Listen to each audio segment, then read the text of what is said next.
सभी को नमस्कार। अम्मा भगवान शरणम। कल्कि गुरुकुल में आप सभी का स्वागत है। श्री कल्कि के दिव्य उपस्थिति को बुलाते हुए अभी हम प्रार्थना करेंगे। ॐ श्रीं सर्वदेव परं करुण परं ज्योते नमः। ॐ श्रीं सर्वदेव परं करुण परं ज्योते नमः। ॐ श्रीं सर्वदेव परं करुण परं ज्योते नमः।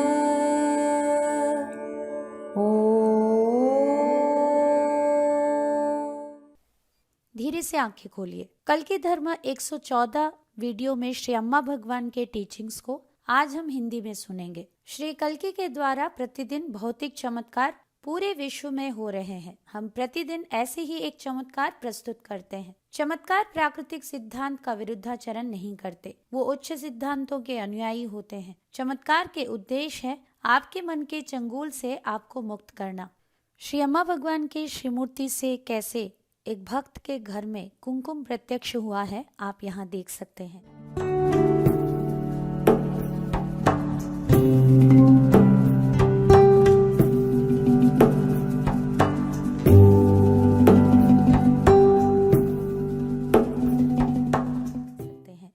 श्री भगवान जी के दिव्य वाणी को अभी हम सभी श्रद्धा से सुनेंगे। Is there anyone not fit for Diksha? Basically, we cannot judge people, you know. If you bring to us somebody and say, look, this person is the devil himself, we are certainly not going to judge him. So in that sense, we have never felt this person should not be given Diksha, that person should not be given Diksha. But we have felt that maybe this person is more qualified to receive than him, you know. That kind of thoughts we have had. But certainly we have never condemned anybody and said this person is no good, no. We just cannot think like that. It's not possible. अनुवाद सुनेंगे। क्या ऐसे कोई है जो दीक्षा के लायक नहीं है? श्री भगवान जी ने उत्तर दिया, असल में हम किसी का भी मूल्यांकन नहीं कर सकते। आप किसी को भी हमारे सामने ले आइए, अगर आप बोलेंगे कि वो एक राक्षस है, तब भी हम उन्हें जज नहीं कर सकते। उस संदर्भ में हम कभी किसी भी व्यक्ति को मूल्यांकन नहीं करते। तो ऐसे में किसी को भी दीक्षा के लायक हम कैसे बता सकते हैं? किंतु हम अवश्य ये महसूस करते हैं कुछ लोग दीक्षा प्राप्त करने हेतु अधिक योग्य हैं। कभी भी किसी के बारे में ऐसे सोचना हमारे लिए संभव नहीं है। कभी किसी को भी इस विषय को लेकर कोसा नहीं जा सकता है कि ये व्यक्ति अच्छे नहीं है। हम ऐसे कभी किसी के बारे में सोच नहीं सकते क्योंकि वो हमारे लिए असंभव है। मुक्ति पाए हुए व्यक्ति कैसे होते हैं, चलिए देखेंगे। The awakened one experiences freedom because of the absence of choice and hope. The unawakened one experiences freedom in the presence of choice and hope. मुक्ति पाए हुए व्यक्ति विकल्प और आशा के अभाव में स्वतंत्रता का अनुभव करते हैं।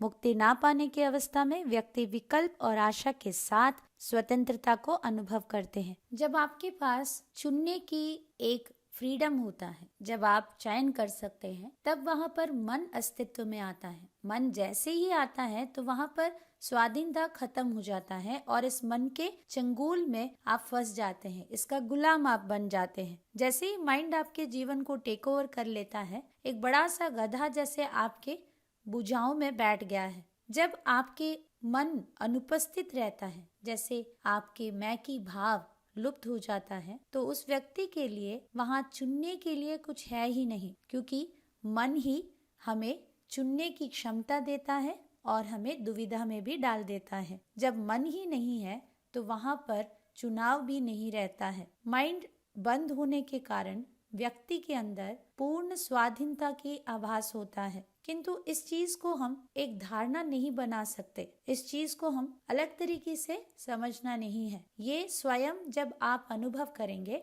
तभी आप समझ पाएंगे। पूर्णता स्वाधीनता को अनुभव करना होता क्या है तभी आप समझ पाएंगे जब आपका मन पूरी तरह से शांत हो चुका है। जब मन सक्रिय होता है वहां पर किसी भी प्रकार की स्वाधीनता नहीं होता और हमें ऐसा लगता है कि हम फ्रीडम को अनुभव कर रहे हैं, किंतु वो असली स्वाधीनता नहीं है। जहाँ पर चॉइस या फ्रीडम ऑफ चॉइस है वहां पर रियल फ्रीडम नहीं है।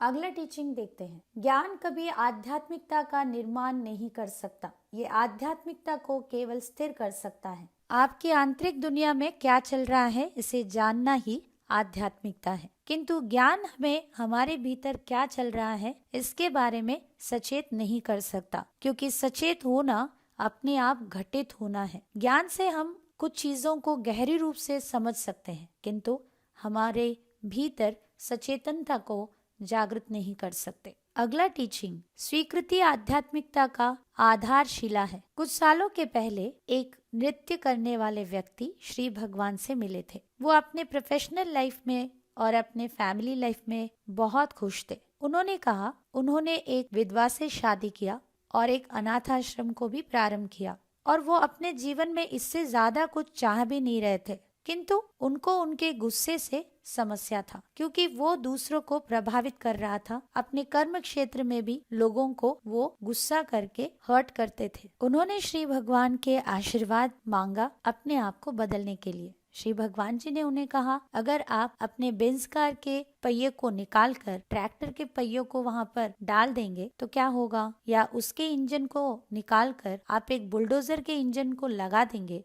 तो क्या होगा? क्या वो परफेक्ट बनेगा? बिल्कुल नहीं। बेंज कार एक पैकेज है, वहाँ अन्य गाड़ी के व्हील को या इंजन को फिक्स नहीं करना है। ठीक वैसे ही आपके साथ भी, आप भी एक पैकेज हो। आप इतने दयाशील हो, सृजनात्मक और गुस्से वाले हो, ये सब एक पैकेज है। ये सब कुछ एक साथ आता है। आप इस तरह प्रकृति और ईश्वर के द्वारा सृष्टि किए गए हो। आप जैसे हो वैसे ही परफेक्ट हो। अपने आप को बदलने की कोशिश मत करना। आपके भीतर परफेक्शन के आइडिया में बदलाव लाना होगा। अगर आप अपने गुस्से से लगातार लड़ाई करते रहेंगे या उसे नियंत्रण करते रहेंगे, अपने कोशिश से इसे आप नियंत्रण नहीं कर सकते। तो इसीलिए आपको चौकन्ना करना चाहेंगे कि अगर आप अपने गुस्से को निकाल देंगे तो आपके भीतर की सृजनशीलता भी चला जाएगा। इसके विपरीत परिणाम अपने जीवन में अलग अलग क्षेत्रों में आप देख सकते हैं। हमारे अंदर क्या चल रहा है इसके बारे में पहले कॉन्शियस होना ही हमारा काम है। इसको बदल देना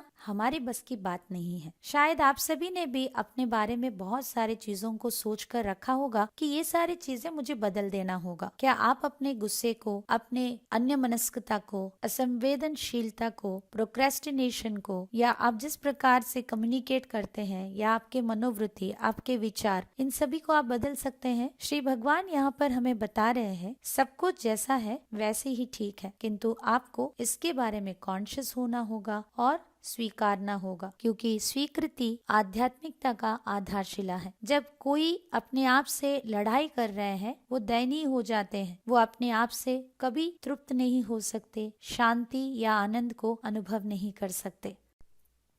अगला टीचिंग, रिश्ते अपने आप को जानने का आईना है। आपके रिश्ते असाधारण भाव से महत्वपूर्ण इसलिए क्योंकि वही आप अपने आप को देख सकते हैं, अपने आप को जान सकते हैं, क्योंकि आपके रिश्ते एक आईना है जहाँ पर आप खुद को देख सकते हैं। जब आप अपने आप को अपने माता से, पिता से या आपके पति पत्नी, अपने संतान से रिलेट होते हुए देखते हैं, तब आप अपने आप को ऑब्जर्व कीजिए। तब आप अपने अचेत मन से कनेक्ट हो जाएंगे। जैसे जैसे आप अपने भीतर की गहराई में जाएंगे और गहराई से अचेत मन को आप कनेक्ट हो जाएंगे, जिससे आप बहुत सारे अनजान बातों से अवगत हो जाएंगे। इसीलिए कल की धर्म में रिलेशनशिप, रिश्तों को इतना महत्व दिया जाता है। साथ ही साथ आपके अचेत मन को भी रिजॉल्व होना है, तभी आपके बाहरी रूप से जो भी समस्याएं हैं वो समाधान हो सकते हैं। आर्थिक समस्याएं आपके अचेत मन का ही एक परिणाम है। आपको इसके बारे में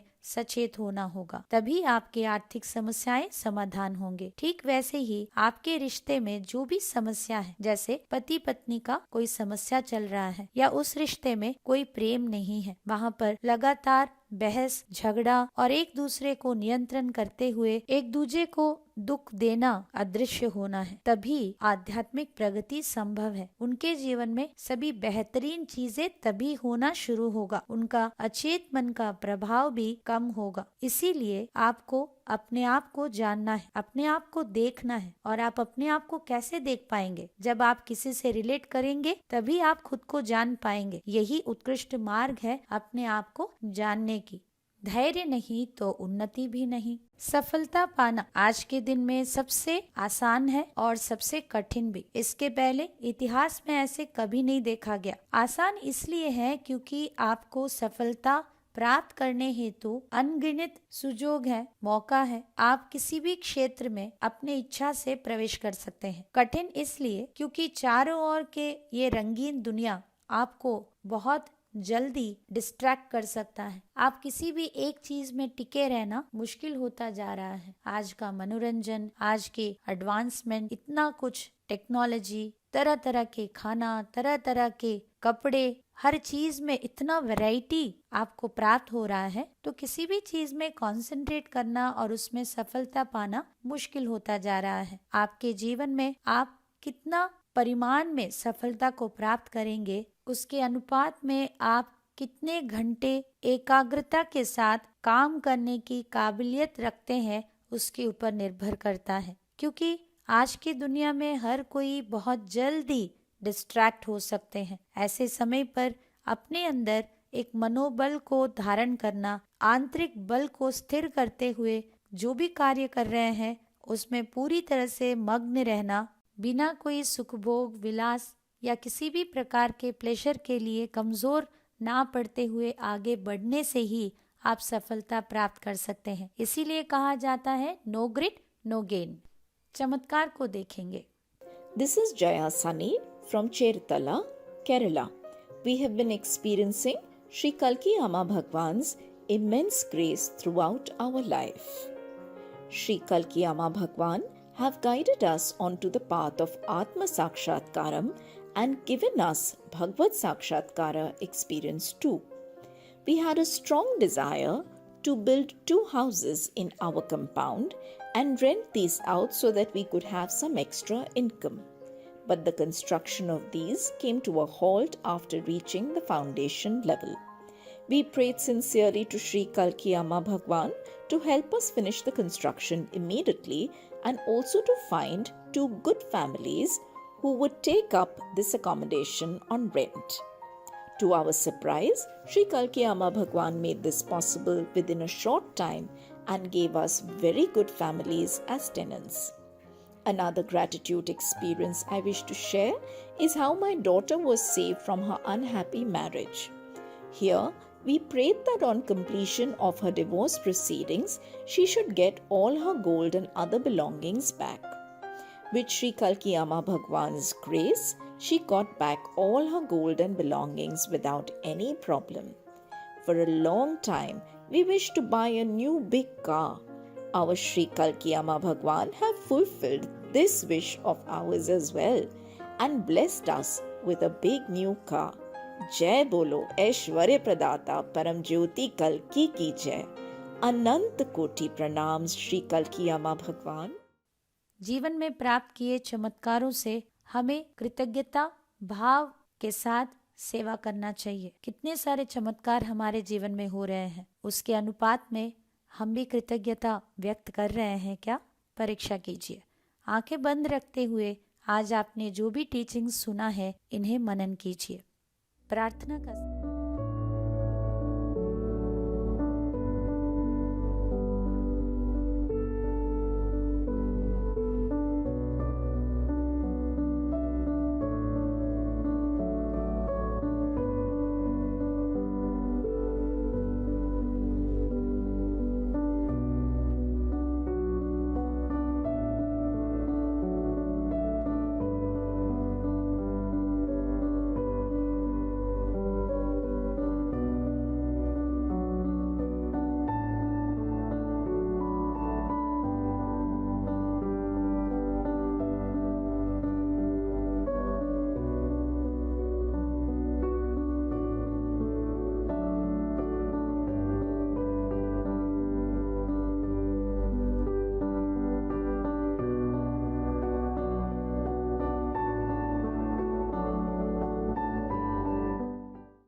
प्रार्थना का समय है। अभी जो भी टीचिंग्स आपने सुना है, इन टीचिंग्स को आपके व्यक्तिगत रियलाइजेशन बनाने के लिए, जीवन में चमत्कार प्राप्ति हेतु आपको मदद करने के लिए प्रार्थना करें।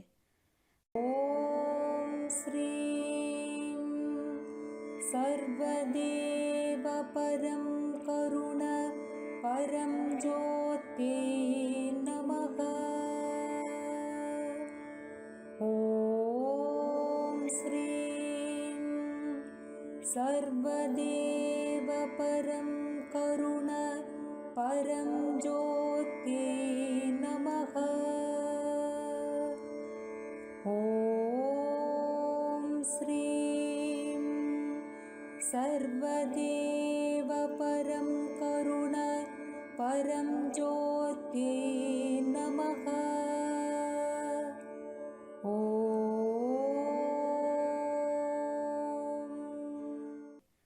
भजन संकीर्तन का समय है। अभी इन भजन में भाग लेते हुए भक्ति प्राप्त करने के लिए प्रार्थना करें।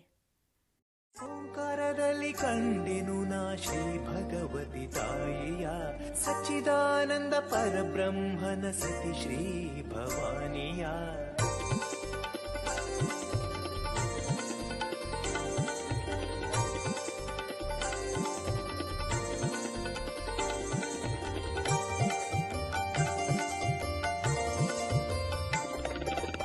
ಓಂಕಾರದಲ್ಲಿ ಕಂಡೆನು ನಾ ಶ್ರೀ ಭಗವತಿ ತಾಯಿಯ ಸಚ್ಚಿದಾನಂದ ಪರಬ್ರಹ್ಮನ ಸತಿ ಶ್ರೀ ಭವಾನಿಯ ಓಂಕಾರದಲ್ಲಿ ಕಂಡೆನು ನಾ ಶ್ರೀ ಭಗವತಿ ತಾಯಿಯ ಸಚ್ಚಿದಾನಂದ ಪರಬ್ರಹ್ಮನ ಸತಿ ಶ್ರೀ ಭವಾನಿಯ ಅಖಿಲಾಂಡೇಶ್ವರಿ ಶ್ರೀ ದುರ್ಗಿ ಭವಾನಿಯ ಅಖಿಲಾಂಡೇಶ್ವರಿ ಶ್ರೀ ದುರ್ಗಿ ಭವಾನಿಯ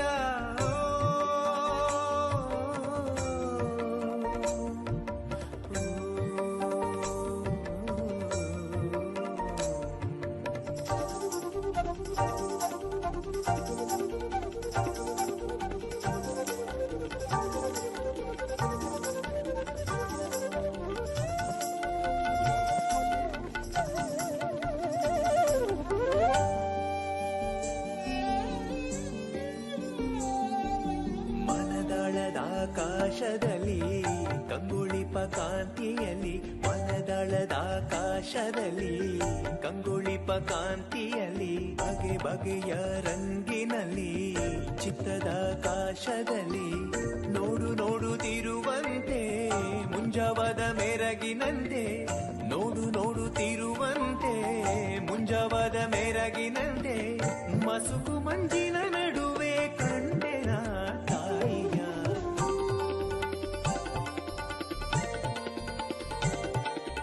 ಓಂಕಾರದಲ್ಲಿ ಕಂಡೆನು ನಾ ಶ್ರೀ ಭಗವತಿ ತಾಯಿಯ ಸಚ್ಚಿದಾನಂದ ಪರಬ್ರಹ್ಮನ ಸತಿ ಶ್ರೀ ಭವಾನಿಯ ಓಂಕಾರದಲ್ಲಿ। सभी को धन्यवाद। नमस्कार। अम्मा भगवान शरणम।